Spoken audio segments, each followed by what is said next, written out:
Bali, magluluto pala tayo ng kanin sa init ng araw. Curious lang ako kung totoo nga ba nakakaluto yung sobrang init ng araw ngayon. Try natin yung totoo. Bali, may dala bigas dito, tsaka tubig. Try natin kung makakaluto siya. Ayan, lagyan muna natin ng tubig. Tara, lagyan natin sa initan.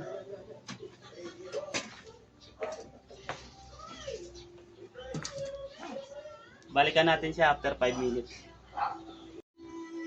After 10 minutes guys, no, titingnan na natin kung naluto nga ba yung kanin na ibinilad natin sa araw. Tara.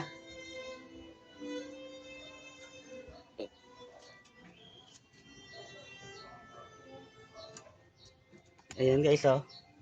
Malapit lang maluto. Pero ba, kailangan pa natin ng 5 minuto ulit. Hello mga kayami, the moment of truth, no? Ito na. Tingnan natin kung naluto siya. Tara. Sobrang init sa labas. Tingnan mo kayami. Oh, kayami oh. Naluto siya. Galing.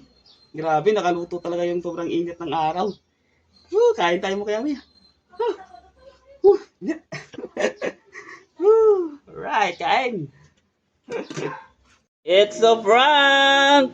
Ayun, totoo yan guys. Hindi talaga nakakaluto yung sobrang init ng araw. Niluto ko pala to sa rice cooker talaga. Kaya fake news yung sinasabi nila na nakakaluto yung init ng araw. Bye.